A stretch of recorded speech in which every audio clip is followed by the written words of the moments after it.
welcome. Oh my goodness. So good morning and welcome to the City of Sydney's Reboot series for 2023. My name is Kelly Slessor and I am delighted to be hosting this event brought to you by the City of Sydney.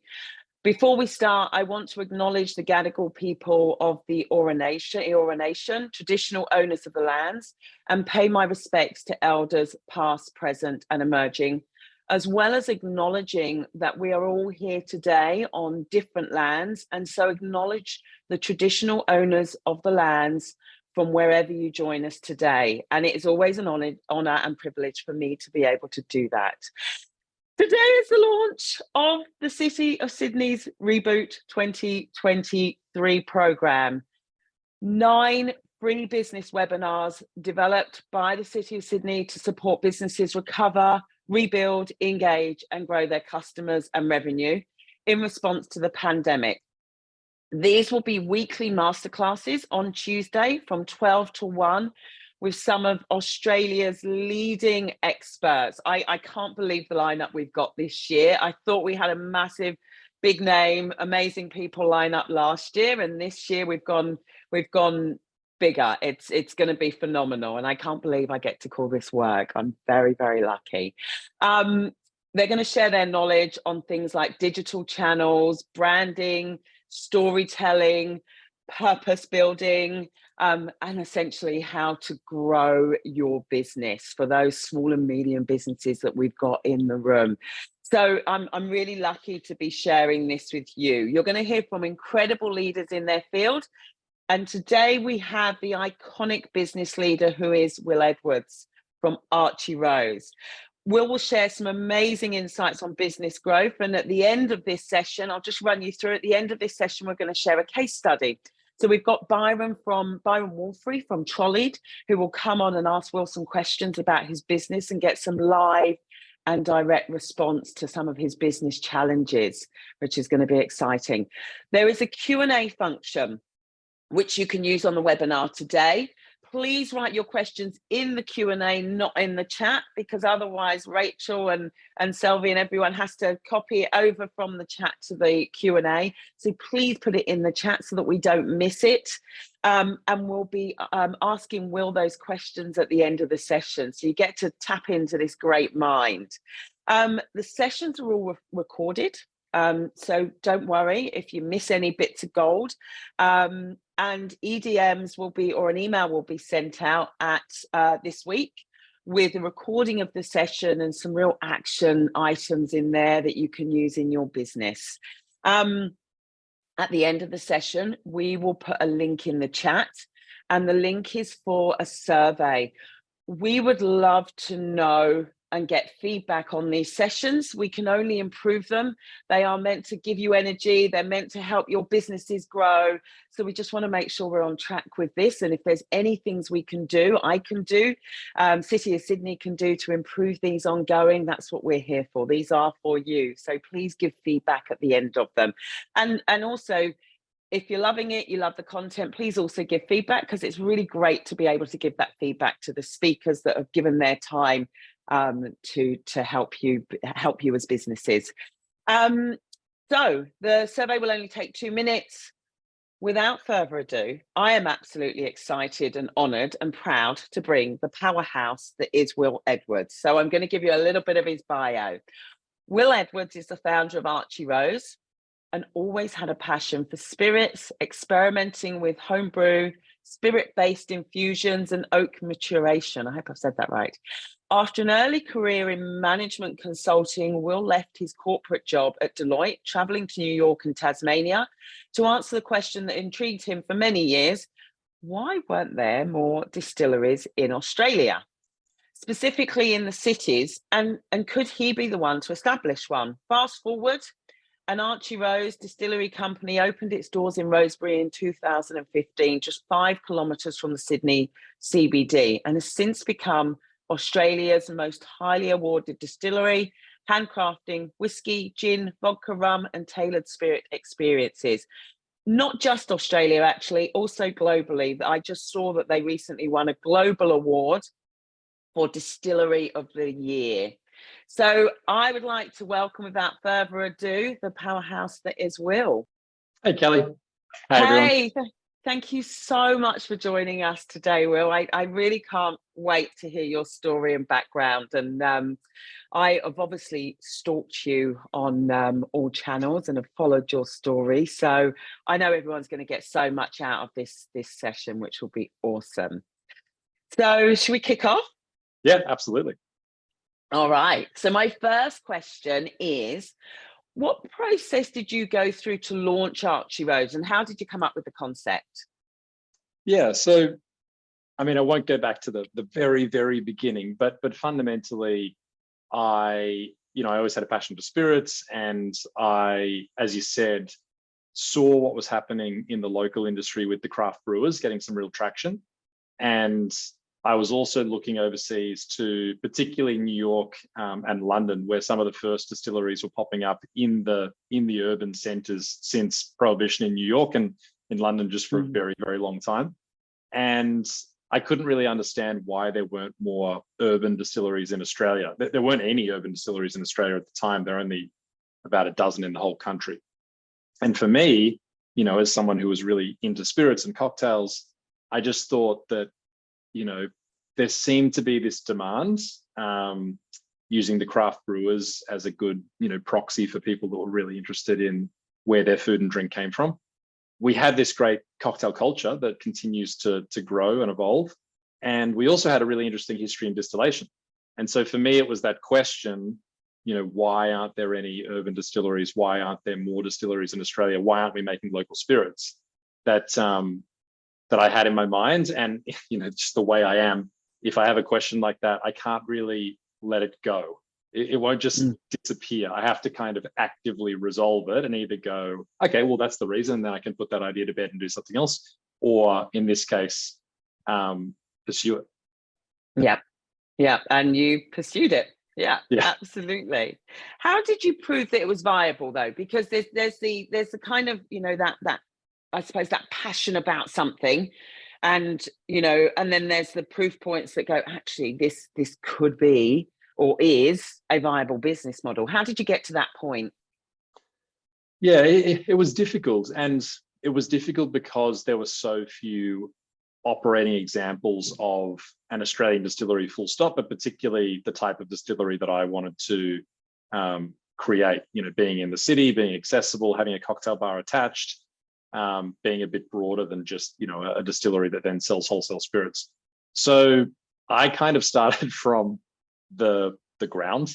So I started in the on-premise and the off-premise. So, the bars and restaurants, and then the bottle shops. And I just walk in and tee up as many meetings as possible with bar managers and bar owners and, independent bottle shops. And I think eventually I managed to talk to someone at Dan Murphy's.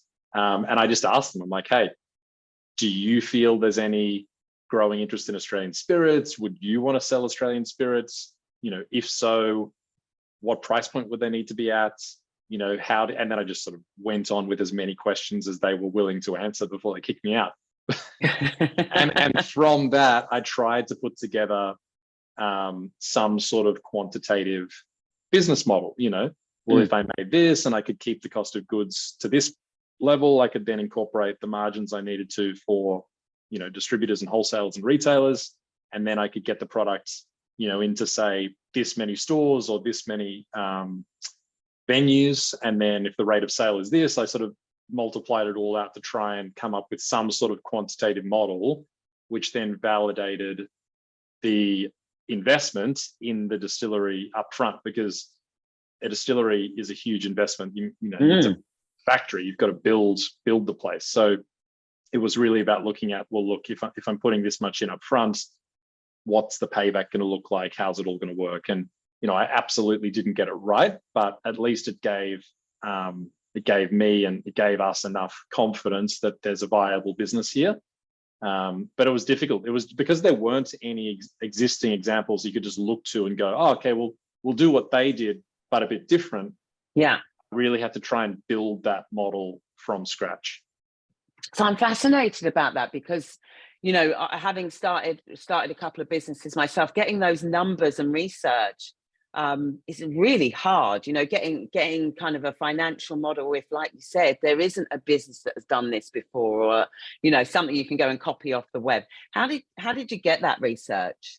How did you get that information? It was just being obnoxiously persistent. I mean, I'd Google as much as I could, and there are some agencies that gather good data, and you can access it for free. Most are paid though, so that's a bit tough. I mean, on the paid front, I'd go to friends in the industry and see if they could get me some exports of some data. But yeah, the majority was literally just trying to go in and meet with as many bar owners, hotel owners, restaurant owners, catering companies, bottle shop owners. You know, at the time there weren't that many online retailers. There's a few more now. And then other distilleries who were operating at the time, and just try and get as much information as possible, ask as many questions as I could. I mean, the fundamentals of the spirits industry are pretty simple. At the end of the day, you're selling a consumer good. So, you know, it wasn't as though there was a lot of complexity in the model. You know, it was make it and then sell it. And there's a few people in the chain, from distributor to wholesaler to retailer and on-premise. So the actual model, the sort of business model is quite simple, but going out and getting the research was just a matter of, you know, being to the point I could, as persistent as possible, to try and just talk to as many people as I could. That was it. Yeah. There was no real trick to it. It was just keep going. And so you literally pounded the streets, just bugging people, essentially. Yeah, for months. For like 6 months, I just went and had drinks with bar managers and bartenders and bar owners, and then that was in the evenings, and then in the day you talk to the bottle shop owners, and yeah, away you go. Amazing. How have you grown your audience? Because you have a massive audience, and it's really interesting following your journey and following your story. You're not always out there at the forefront, you know. And I've watched quite a few kind of podcasts and kind of YouTube things that you've done, but you're not constantly out there in the media. How have you grown your audience? So I think there's two parts to that. I'll start with the growing the audience. On the latter, just so I'm clear, when you say you, do you mean Archie Rose isn't constantly out there in the media, or me or myself personally? No, you personally. Yeah. Okay. Because it's always a challenge, right, with small businesses, that kind of putting yourself out there and you being the face of the business and then your brand. So yeah, I'd just love to hear your thoughts on that and how you've got there. Yeah, I'll come back to that. But on the first part, so growing the audience, I mean, initially we just grew the audience from the most logical place that we could. And for us, that was the on-premise. So the bars in particular, but also restaurants and hotels. And the reason for that was when we launched the business, we had a cocktail bar and the distillery, right? Yeah. And so at the same time, we were in the hospitality industry as well as effectively being a supplier to it. But all of the bartenders who came on board, I mean, they're in the industry. So they know all the other bartenders, they know the bar managers, they know the bar owners. And so the place we started was, well, let's just go call up all their mates, right? And we'd bring them in, they'd help us do bottling. And so for us, and I think, you know, this is a really good grassroots place to start, is you start wherever you can. You start wherever it makes the most sense. You start wherever is the easiest. Yeah, and so for us, we started with the on-premise. You know, we didn't try to get too strategic with, oh, okay, we'll do this and then we'll do this and then this will fall into place here. And then because the plan never rolls out the way you think it will. So we just started with the bars, tried to get as much traction as we could, obviously started super local and then expanded.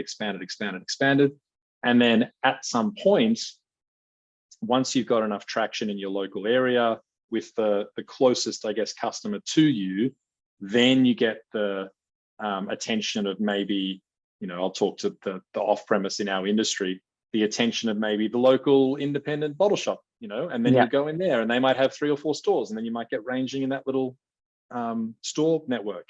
And then maybe Endeavour goes, hang on a second, like this seems to be up and coming. And at the time it was a bit more challenging, but now they actually segment their stores really well. Coles does the same. And so you can just go into, say, the dozen closest Dan Murphy's or Vintage Cellars or Liquorland stores to your site.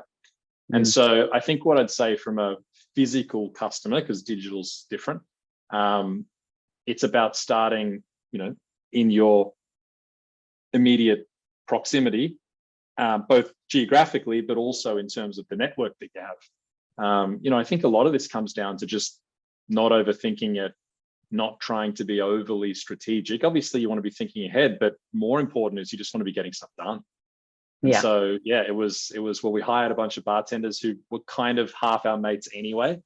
So let's start with bartenders, and then go out to the independent bottle shops nearby, and then have a chat to Woolies and see how that would work out. And that was the process.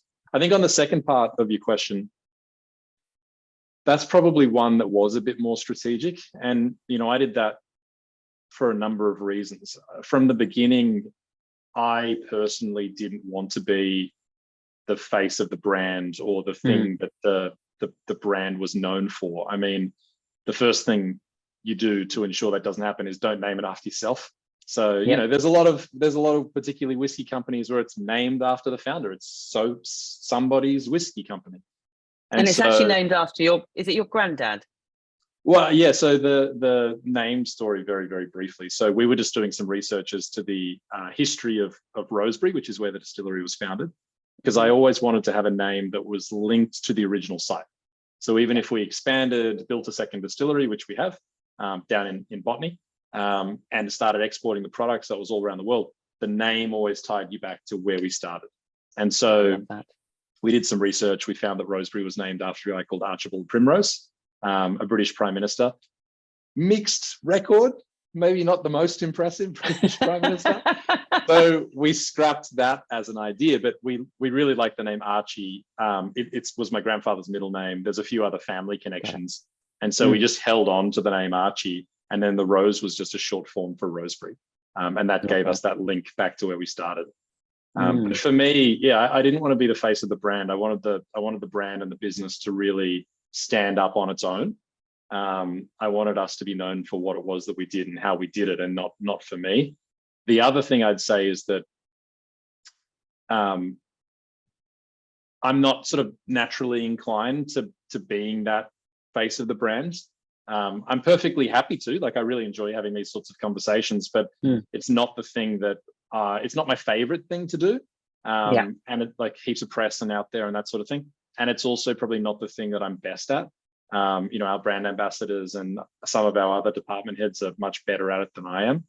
And so there was that personal element. And I think the other thing too is that as your business starts to grow and get traction, if you've really led it and really been the face of it, you can kind of end up a little bit trapped, where a significant amount of the value that you've generated in your business actually is stuck within you. And I know, people start businesses for many different reasons, but one of the reasons why I love running a business is that you've got absolute freedom. At the same time, you have absolute accountability, right? But you also have absolute freedom. And so I didn't want to detract from that element by tying the value of Archie Rose to me. I really try and, make myself more and more redundant every week. But that's a long journey. Yeah, I look, it's one of the things I say, if whenever I'm working with clients on e-commerce, if I can make myself redundant, we're in a good place. That's when you've got a great team, you've got a strong business. You've got all the things they need to move forward. And what about, there's a couple of things I want to pick up on there, but one of them is, what about digital growth? Because it's obviously, you started off on and off premise and very physical. What about that digital growth? Because I know a lot of businesses are challenged at making the leap from a physical presence to a digital presence. Yeah, so we launched the business with a website and an e-commerce offering, and spirits lend themselves to that quite well, at least domestically, because you've got a product that is not perishable, no issues with light as there is with beer and wine, not carbonated, no oxygen issues. There's no use by date. It literally will last forever. And so that's really good. It also is relatively high value. This is sort of a bit dull, but it's relatively high value compared to its weight. So, you ship a case of 6 bottles of spirit, weighs about 9 kilos, probably worth, depends what it is, but $400, $500, $600. Whereas beer weighs the same amount, probably worth, 50, 60, 70, 80 bucks. So it lends itself to e-com domestically. And so that was nice. What I'd say though is that we didn't prioritize it at the beginning. It was there and people could buy the spirits directly, and that was great. But we just had it there because we knew at the beginning we wouldn't have ranging. Like, you couldn't get the spirits around the country, right? So we kind of needed it, because if you wanted to buy the spirits from somewhere outside of Sydney, you'd have to buy it directly from us. What we realized a couple of years in, and probably a little bit too late, was there was actually immense power, not only from a commercial perspective, because you pick up all the margin when you sell directly to the consumer, but also from a brand perspective, because they get immersed in your ecosystem, right? Like their purchasing experience, and as they explore the site and work their way through the however you structure your website, they get the exact brand experience that you want them to see when they check out. And so there's value on both fronts. And so it was only a couple of years in that we actually started looking at, search engine optimization and some digital marketing, and starting to build a mailing list. Like, we just didn't capture emails for 2 years. And then 2 years in, we're like, oh my God, what are we doing? And now I think we've got about 150,000, maybe a touch more on the mailing list. And, you can launch a limited release product and there might only be 2,000 or 3,000 bottles, and you send an email out to a really engaged database of 150,000 people, and you can sell those bottles direct in a week. So there's a lot of value that we probably undervalued at the beginning while we just had other priorities, can't do everything, but then very quickly realized both the commercial value and the brand value. And look, we're still dialing it in. We're still trying to get it right. But there's definite value there. It depends a bit on the industry, but there's definitely value there.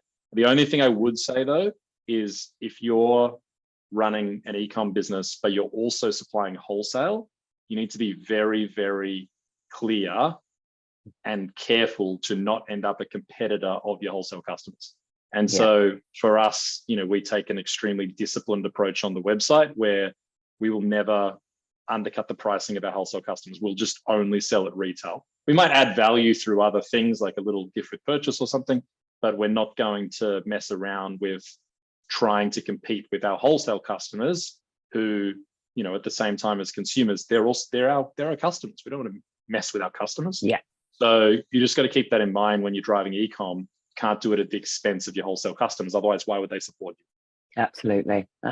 So just on that, just again on that digital, I can't help it. I'm digital. That's I'm going to keep pulling that out.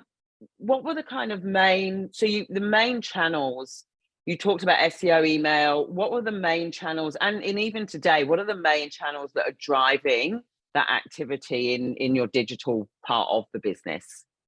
Yeah, so I'm not an expert in this area, and we now have a team that runs this, which is fantastic. Small team, there's only sort of 3, but the initial strategy was really sort out SEO, because we hadn't done anything, right? So you couldn't find the site if you just Googled us. So just sort out SEO, just get it to an acceptable level.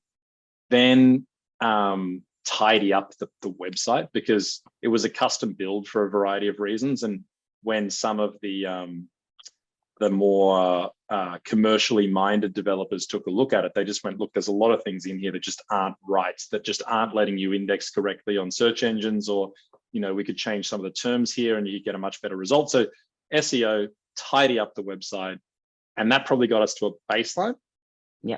And then it was digital marketing. And in the early days, it was predominantly Facebook, and Facebook performed really well. And it was also just some Google ad spends. That was it. And this is before we focused on email. So we didn't have any email marketing. It was just, And the way we approached it was we just set a return on investment floor for the Facebook ads.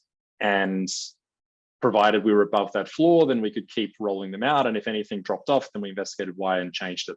Now we've obviously added a bunch more channels. There's, Instagram's a main one, but, there's Instagram.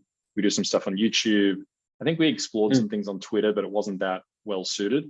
And then TikTok's interesting, but you can't advertise alcohol on TikTok. So No. yeah, it's like a quirky one to see how that develops. And then the main thing with email marketing is we've actually got, I can't remember what the program's called, but we've got a software platform that allows us to segment really well, so we can send out far more emails, but far more relevant emails to the user, types of consumer.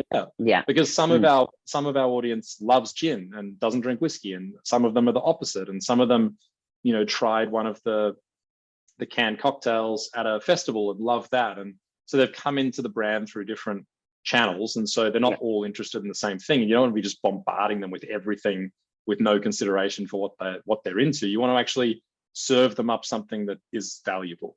So that email segmentation and marketing has worked really well. So now we, you know, it's a similar concept. We just have a more diverse strategy as to how we approach it. Yeah, makes perfect sense. I'd just say I'm happy to be bombarded with all of your emails. I think I sit in all of your segments and love all of your products. So more than happy to be. Excellent. I'll tell the team. We'll just turn them all on. Just turn them all on for me, please. How has the business evolved from those early days, and what have been, do you think, some key moments that have impacted your growth? Because we're all, you know, we're small businesses, we're always looking for those key moments. You know, we have something that happens and we go, oh, this is it. This is the big opportunity. Were there any key moments that have impacted growth?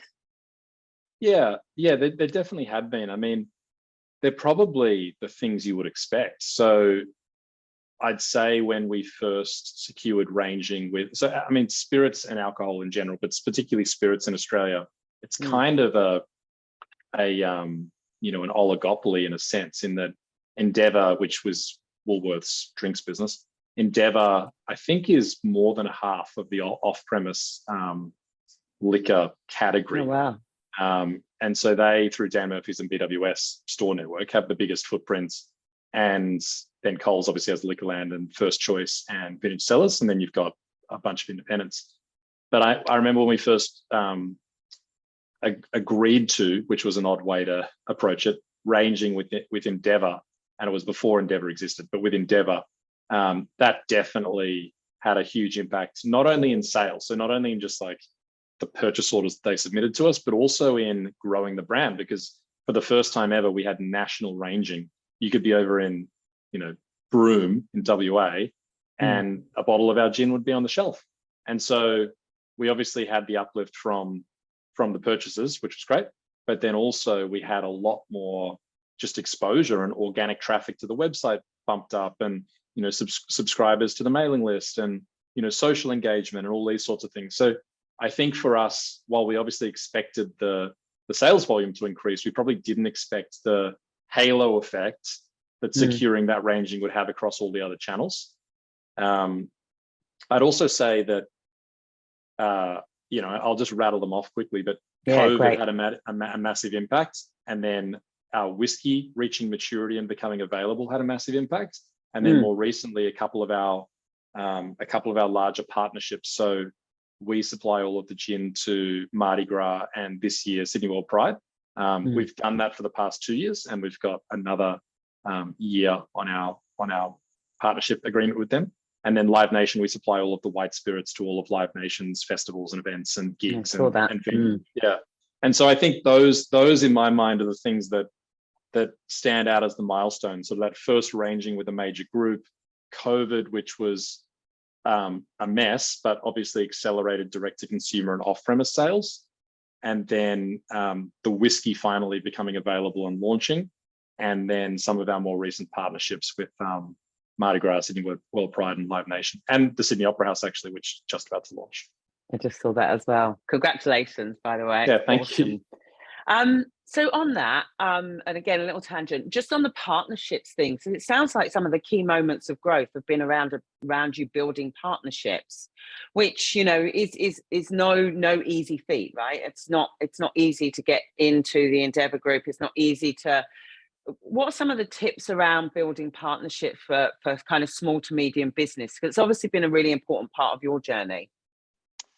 Yeah, so we started with just the things that we loved. So we didn't start from, oh, what's going to be the most, what's the best strategic partnership? What's going to bring the greatest amount of uplift? What's going to do whatever, right? Yeah. We started with just who would we love to work with? Yeah, awesome. And so, yeah. and the other thing was that, and what the answer there was that we predominantly supported arts, cultural, music, those sorts of institutions. And so, we're the spirits partner to, as I said, Mardi Gras, Sydney World Pride, Live Nation, the Opera House, the National Gallery in Canberra, Brisbane Festival, a number of arts festivals around the country. And so that's what we were, and Sydney Theatre Company and that's what we were into. And a lot of those institutions had never had a spirits partner. They just purchased, some of them had never even served spirits. Like they just had, the old beer and wine. Yeah. And so for us, that actually made it easier because firstly, we were going in as massive fans. So we were going into the conversation just like, we love what we do. We'd love to work with you. How can we work with you, right? Like, how can we support you? And then the second part was that it was a non-traditional partnership. They, as I said, had sometimes never served spirits, or if they had, they didn't have a partner. They just bought whatever they bought from a caterer or a wholesaler. And so it made it easier in the sense that they were really open to a conversation. It was a really nice organic conversation because we were such big fans. It also made it a little bit more complicated because there was no precedent. You had to sort of go, well, what are we doing together from scratch? Yeah.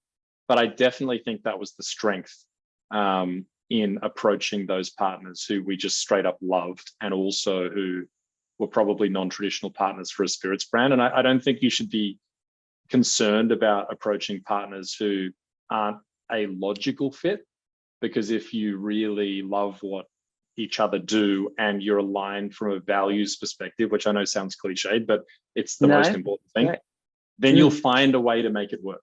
And even if you can't find a way to make it work right now, you never know how things loop back in the future.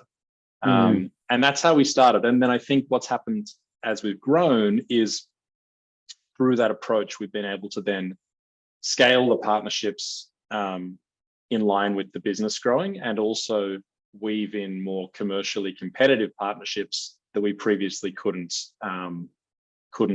access, either because we just weren't big enough to be able to justify the investment. Because some partnerships, there's no commercial elements at all. We just love working together. We supply spirits and away you go.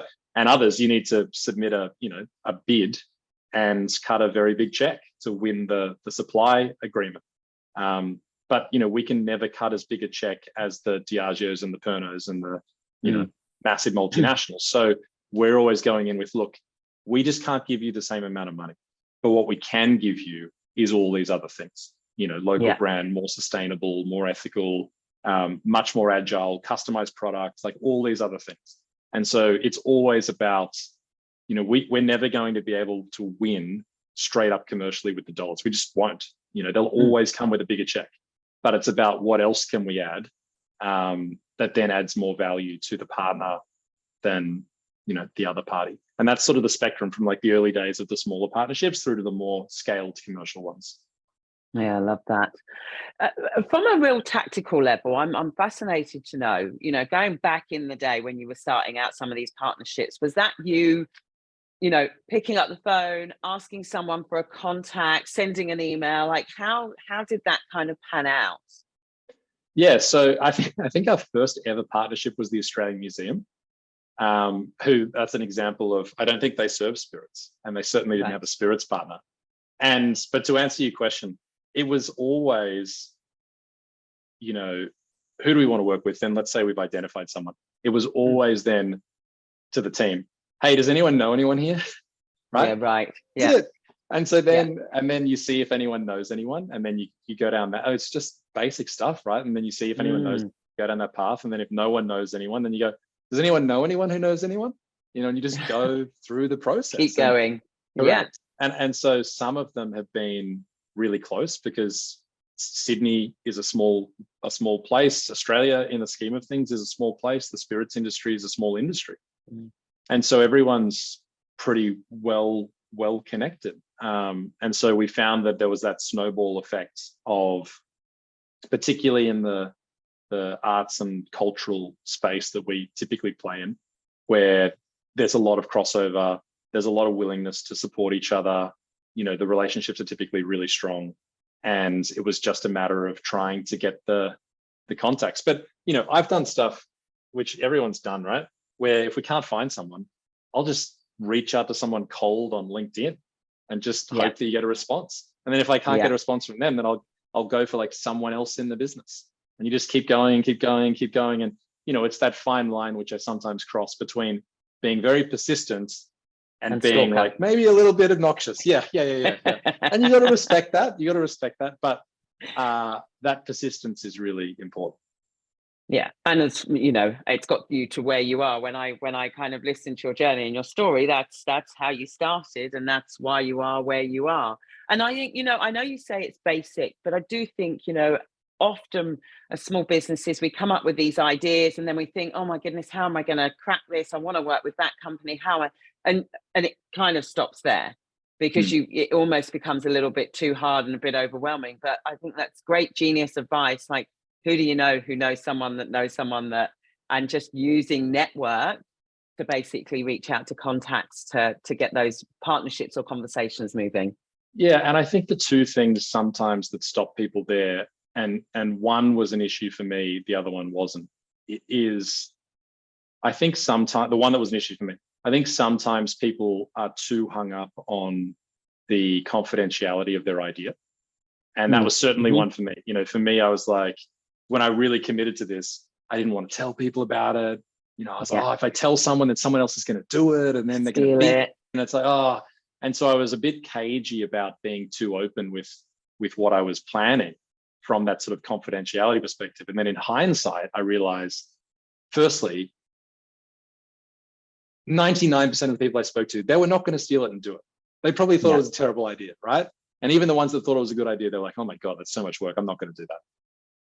And then the other thing is, even if someone does do it, if your business is going to fall over by someone copying what you're going to do, it's never going to work. Like, you need to back yourself that what you're doing is unique enough and provide significant enough value to customers, and that you're going to be, you know, resilient and committed enough to work through the challenges. And like, you've got to back yourself that even if someone takes your idea, does exactly the same thing, that your version of it is going to prevail, right?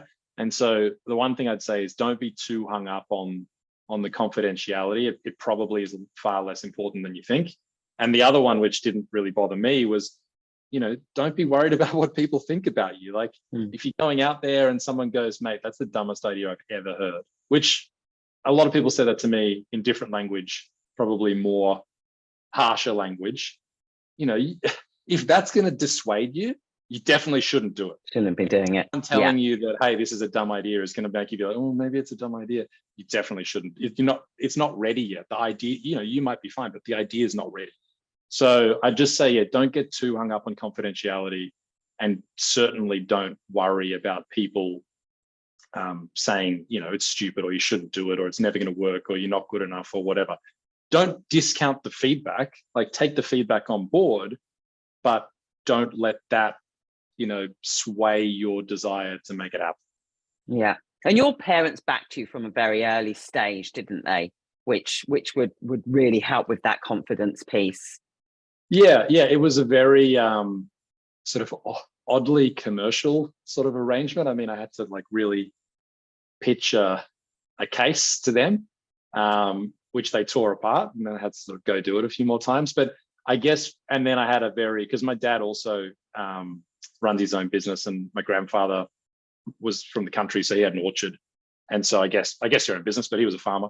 I had a very frank conversation with my dad about the realities of running your own business, which was tough.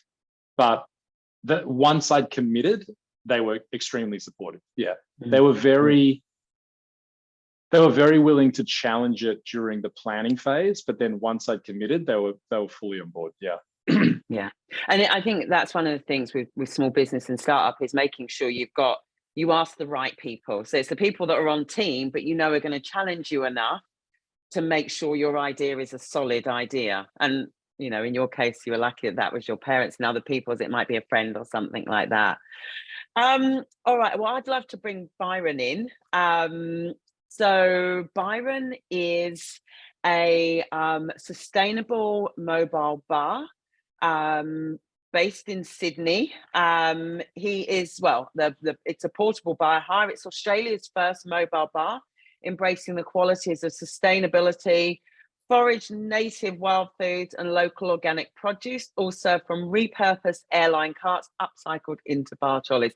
He is a creative genius. I've worked with Byron. He's one of my favorite people in the industry because he is a creative genius. He's out in some festival somewhere, hence the dress up. Byron, welcome. Thanks for joining us. Oh, you obviously know and have heard of Will before, and then actually Will has a history on you as well. So I wanted to ask you a couple of questions. Cool. So, hey, Bill. Nice to see you in person. I don't know if we've ever actually crossed paths like that before. Yeah, no, just checking in regards to growth, recommendations, and kind of like I don't know how familiar you are with our business. We've done a couple of things with Archie Rose along the lines and a few kind of activations and such. Yeah, just any kind of tips on getting you to that point, from a point of being able to staff and grow in that area, I guess. Yeah, and you're right. Like I've been to a bunch of events where you guys were serving, which is awesome. And then I think we've even done some events together as a brand back in the day as well. Look, the one thing to start with a question, sorry, like where do you want to get to? Where do you want the business to be? What's the goal? Yeah, that's a good question, because like I'm just kind of going through that shaping right now, because we've been growing very organically from the time that we started up. We started off with like no capital. We've put no capital in it all the way to where we are. It's just kind of the business works towards running itself in that regard. So we've been fortunate enough to pick up a plane and stuff. That's kind of what we're doing down here. We're doing an activation with the plane, and we do like the artist services bar. But I think next steps kind of for us is just having like a bit of a setup, interstate, having something a bit regular, so we can have like a bit more hit up the capital cities a bit more regularly, as well as having a product, whether it's in alliance and stuff, just like having our non-alcoholic cocktail syrups and stuff like that available for people to have in their house and such. It's kind of production wise is a little bit of a way forward. Yeah. And at the moment, is it predominantly the events that's the main sort of source of revenue and the main part of the business? Yeah. The private parties are kind of what keep us going. Corporate during the week, and it's been in the events industry of making people's dreams come true. It's been a couple of harsh years, and staffing's been an issue on the back of a whole heap of COVID bushfire flooding fun. So that's the crux. That's what kind of keeps us going, is the house parties to corporate during the week. Yeah, look, I mean, it's super tough, right? And I'm always super reluctant to like give advice, but I think one of the things that for us has served us well is the diversity of the business, because we obviously, we have a cocktail bar, which acts as a standalone cocktail bar in its own right, and it's a great profitable bar, but it's also the home of the spirits brand, so people can come and experience the brand itself. And then we have an events business. We've got wholesale spirits sales to on-prem customers, off-prem customers, duty free, and then direct to consumer e-com. And then there's actually a few other elements like contract distilling for other third parties, like other spirits brands and things like that. And a good example of the strength that diversity brings is COVID, right? So duty free sales to zero, bar forced to close, on-prem sales kind of almost to zero, but then direct to consumer e-com is up, and off-prem bottle shop sales are up, right? And when it all netted out, we were fine.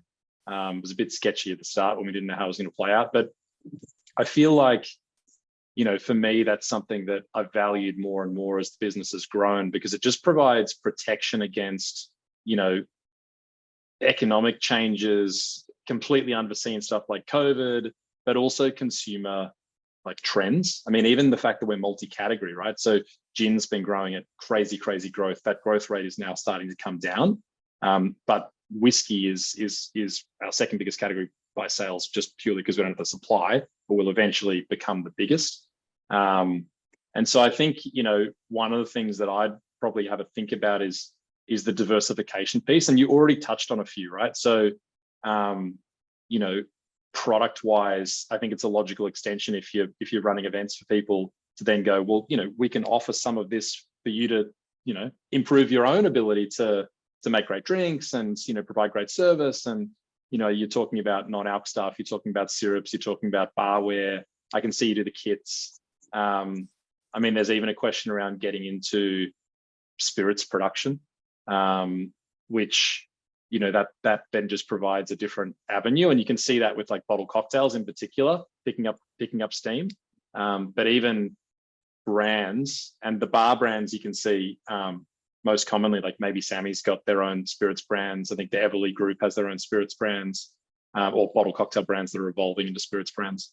You know, I think diversification is probably one of those things, and not like crazy way out on the fringes, but just the stuff that's core to what you do, because you might actually find that there's some nice synergies where if you get into that space and start offering it to consumers, you can also secure like way better COGS for the product you're pouring yourself. Which for us, like we're obviously distillers, we manufacture the products, and what that means is that the COGS at our cocktail bar are phenomenal because we literally make the product from scratch. Yeah, so that's something that comes to mind. I mean, while I'm ranting, the other thing is probably segmentation. So, you know, that one was maybe talking about breadth, right? But this one's more talking about, is that depth? Let's go with depth. And the thing I'm thinking about is just all of the premiumization, customization stuff, right? And so, you know, when I was just looking at the website before and I saw all the new stuff you're doing, you know, I'm thinking about, well, you've not that you'd call it this, right? But like you've got the sort of economy, and then you got the business, and then you got the first, and then you got the private, you know, and I think there's more and more willingness for people to pay more for really amazing service and experience and, you know, custom ice stamped cocktails in bespoke, you know, I'm just making stuff up. And so I guess for me, the diversity of offering is what can give you both resilience, but also potentially some unforeseen cost of goods improvements because you get more scale through the different offerings that you can then bring to your core events business. And then the segmentation in terms of like premiumness can also then unlock way better margin and potentially some different consumer segments like at the top end. But, you know, as I said, like I'm always reluctant to give advice, but it was more just some ideas that came to mind looking at our own business and how we've evolved. I love that. I love that. We all want lounge access, Byron. Everyone wants lounge access with a cocktail. Well, I mean, now that you're talking about it, right? Like the other thing everyone wants is status, you know? And totally. So this is something that we're looking at internally because we're designing a new website at the moment, but it's loyalty, you know, it's a loyalty program. And, you know, I think the airlines have done it really well. And, you know, I don't know anyone in the airline industry, but so I can kind of say this, albeit I'm saying it to 100 people. But the one thing that works for the airlines loyalty is that the baseline level of service can be so frustrating that it makes you really want to get to the next tier. So I would never suggest make your baseline level of service really bad so people want to get to the next tier. But I feel like, you know, staying in the theme as well of like what your business is based around, there could be a really cool loyalty thing there as well, which we're just actually looking at right now for ecom. I love that. That's fantastic. Thanks, Will. We might get to audience questions now. Byron, was that helpful, useful? Yeah, no, it was great. Great, thank you. Yeah. And what I'd say too, Byron, is like feel free to reach out, man. I'm more than happy to catch up offline and have a more in-depth chat. I think you got a great business, and yeah, happy to have a chat. Yeah, nice one. That sounds like a good idea. The future. It's amazing. It's a lot. Byron's business is a lot of fun. All right. Thanks, Byron. I really appreciate it. I'll speak to you soon. You take care. Enjoy the festival.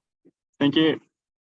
All right. Let's get into a couple of questions. We're nearly towards the end. And as I always say on these things, it's amazing how quickly they go. And I'm always at the end going, oh my God, we've got to scramble now. Okay, Jen is saying, has asked a question, growing beyond the locally made charm. It's a really good one, actually. How do you maintain loyalty and interest in a sense of authenticity when you become perceived as, she said, national and international, and you're global, right? It's a global business now. I actually went to the Lake District last year and went into a little gin shop, and they had Archie Rose all lined up along in the Lake District, which was exciting and made me feel very proud. Yeah, nice. And it's a very good question, right? Because, and I think what it comes down to is you need to be clear on why you're doing what you're doing. And for us, one of the main fundamentally for us, we just want to get as many people as possible enjoying and drinking Australian spirits, both domestically and internationally. But one of the other things that drives us every day, almost more so internally, is creating spirits that are truly, authentically Australian. And that sounds a bit like a cliche on the surface, but what that means in reality for us is we have been on this journey since we started. I'll talk to whiskey, to try and source all of the malts that you make whiskey from, the grain that's then malted, from within Australia. When we use 6 in the single malt whiskey.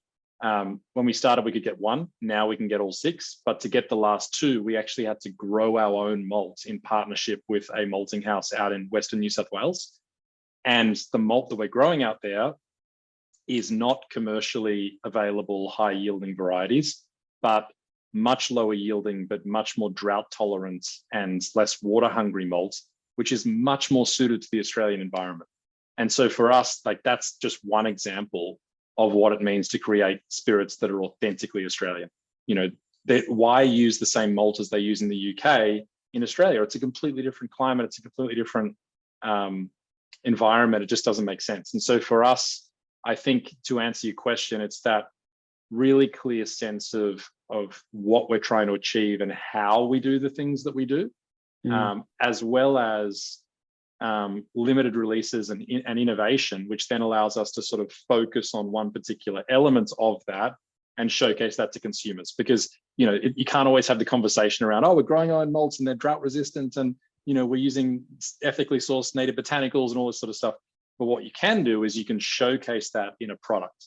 And so for us, those limited release products allow us to tell a really focused story about an element that's of our being that's really important to us. And what that starts to do is really get you known for doing what you do in a particular way for a particular purpose. And then as you scale, that's what maintains that consumer interest and also gives you some real direction. Yeah, if that answers the question. Yeah, absolutely. And Keen Ed was actually a follow-on from that, has asked, did you set out to be a global brand? Was it something you started doing once you started kind of thinking about, I suppose, once you were established? Yeah, this is important because, which is kind of what informed the first question in terms of trolleyed. I think you need to be pretty clear on what you want to achieve. Like, where do you want to get to? What do you want? And so for me, I always wanted it to be a global brand. As I said in the previous question, I wanted to have as many people as possible enjoying and appreciating Australian spirits. I see no reason why Australian spirits can't be the next Japanese whiskey, the new world product. We grow amazing raw materials and make amazing liquid. The main problem at the moment is there's not enough of it. So I always wanted to be a global brand. I always wanted the spirits to be around the world, and I always wanted to have as many people as possible appreciate Australian spirits. We're not there yet, mainly because we don't have the whiskey supply, but that's what building the second distillery was about. It was about laying down that stock to mature, to then have the supply to properly export. But that's the ambition, and that's what we're on the journey towards. And that is what I had in mind when I launched the business. And I think it's very important to have a clear and honest understanding yourself as to what you want it to be and what you want to achieve, because it just really helps, firstly, structure things and plan things, but also give you a goal to work towards. Yeah, that's awesome. And really, I'm digesting that myself, going, it's a really good point. All right. So Tim Street asked, did any wholesalers, distributors seek exclusive arrangements? And if so, how have you responded to those? Yeah, so we had a few. The landscape's changed over the years. It was certainly less competitive when we launched than it is now. I mean, for Endeavour, for example, we could launch a product into Endeavour, skip the range reviews and just get national range. Whereas now that's just never going to happen. But yeah, we did have people request exclusivity. The simple answer was we just respectfully said no. We just said, look, we're a growing business. On the one hand, we can't afford to have exclusivity, but on the other hand, more philosophically, we want this to be fair and open, and we don't mess around with our pricing. It's flat. It's flat based on scale, really. So it doesn't matter who you are. Obviously, there's volume tiers, but beyond that, it doesn't matter who you are. We have really, really flat pricing. We didn't have any exclusive products for the first, I want to say, 6 or 7 years. And now the way in which we manage exclusivity is we look to the limited release products and we look to timed exclusivity. So there's definitely a place for it. I'm not saying like never offer an exclusive product, but we didn't do it for a very long time. And even now it would be, we might launch six limited editions throughout the year, and we may give them to exclusive partners. But in that sense, it's kind of a fairer process because there's enough for lots of them, right? Or if it's for a launch, you might do exclusivity for the first couple of months. But yeah, there will be plenty of people who are looking for it, and it makes sense because obviously everyone loves to have something that's just theirs. But I think you need to weigh up the benefits of it with the risks that brings in conversations with other customers and your own brand. Yeah, amazing. I am conscious of time. I could literally spend another hour asking you questions and grilling your mind, and downloading some of those amazing insights. So but we are at end, so apologies for those questions I didn't get to. I'm super sorry, but I know you've all got so much gold out of this. I'd love you to just type in the chat quickly one of the key takeaways. It's great for Will to see, and hear one of the key takeaways you've got from this session. If you can just type that in the chat, and one thing you'll be taking away from today, that would be amazing. Thanks for the questions. Next week, I am running a session on 3 steps to digital marketing growth. So I'll be looking at website or your e-commerce store, and looking at SEO, email marketing, all the things that Will's talked about. I'll also be doing a website review. So if anyone wants to be a case study, they can jump on and I'll go through their website and give them some tips on how to increase conversions. Just going through some takeaways. Incredible. Look to the future and target that. Love the tip on tenacity. We've got, thank you for the clear goal takeaway, the importance of limited release products, brand authenticity and partnerships. Awesome. Loads and loads of gold insights there. So Will, I can't thank you enough. It's been awesome to hang out with you, get to know you a little bit more and spend some time with you. And like I said, this isn't work. This is fun. I really do get a lot from this. I want to thank the City of Sydney. I want to thank the City of Sydney for putting on these events, and to Katrina, Selvi and Rachel, who support all of the stuff in the background. And of course, Will, I really hope you've enjoyed the webinar, and I look forward to seeing you next week. Will, I'm going to ask you one favor. If you have a question to ask a digital expert, what's the question that you'd like to ask? Now, you don't have to answer this now. You can email it to me, but I'd love to start off my session next week with a question from you. Okay, I'll have a think about it. I'll send one through. Awesome. Thank you so much, everybody. Thanks for participating. Thanks for the questions, and thanks for sharing, and thanks for being here. We'll see you next week, 12 o'clock, for the digital growth session. And Rachel's just stuck the survey in. EDMs will come out this week. Will, have an awesome week. Thanks for giving up your time for small and medium businesses within the City of Sydney. We really appreciate it. No worries. Thanks, Kelly. Thanks, everyone. Bye. See ya.